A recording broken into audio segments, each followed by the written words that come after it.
Hi, my name's Dwyer, and I'm the engineer on the Brenna A. Welcome aboard. Now I'm in the wheelhouse of the Brenna A, getting ready to start our springtime shipyard work after a relatively short opilio crab season. We flew up to Homer the 15th of November, got the boat ready, and moved it out to Dutch Harbor where we put all of our pots on the boat. We flew home for the month of December and came back up on the 27th. Right after Christmas, and started fishing I think the 28th of December, and fished straight through until the middle of February. So we had a good season and caught all of our crab and avoided the ice as much as we could. January was a really good month for us. We had nice flat calm weather. It was like working in Lake Washington, but February started to get cold. The ice pack, the ice edge moved down to where we were fishing, and so we had to move south to keep our gear above water. And the last day we fished, it was 10 degrees out, blowing 40, and it was so cold that the water was smoking. You know, it looked like it was foggy everywhere, but it was actually, you know, the difference in air temperature and water temperature. And working in that weather can be cold and hard, but as soon as you build ice on your rain gear, it keeps the wind out.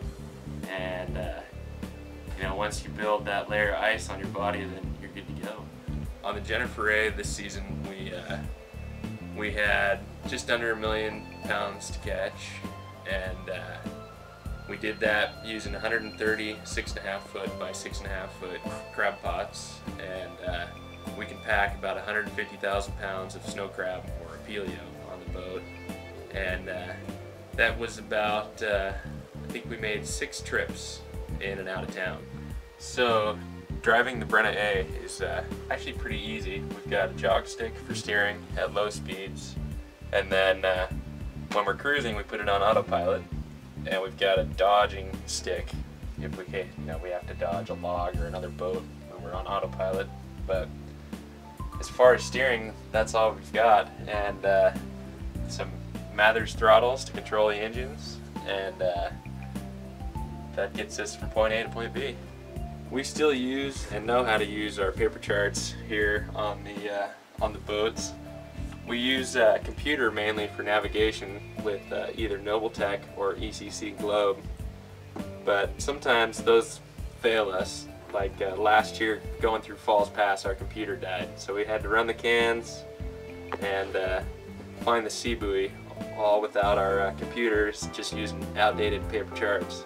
But we were able to fix our computer on the north side and find our way to Bristol Bay eventually. Now we're in the engine room of Brenna A, where we have 2 Cat 3412 mains, about 500 horsepower apiece.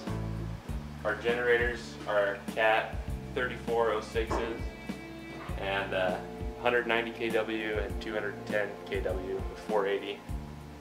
And then our little generator is a Cat 3304, and that's 50 kW for our hotel set.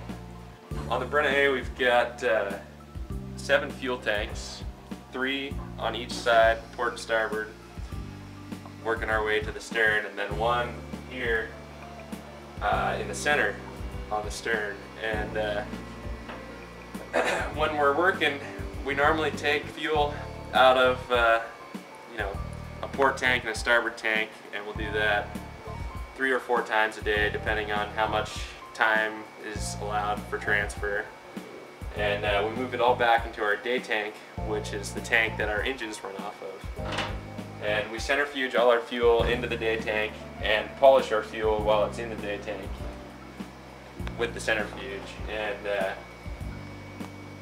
we try to keep the boat as level as possible, you know, with our changing ballasts and different tanks and stuff like that. But the easiest way to do that is just by moving certain amounts of fuel from one side to another. We like to brag about being the fastest tender up in Bristol Bay and in Southeast for AGS. And we plan to keep our reputation going strong this summer up in Naknek and Ketchikan. Thanks for visiting here on the Brenna A. We'll see you guys up in Bristol Bay for the first part of the summer and Ketchikan for the second part of the summer. And the Jennifer A is on its way down from Dutch Harbor. Should be here in a couple days, and that boat will be up in Ketchikan all summer. So if you see us around, come stop by. We'll see you later. Thanks.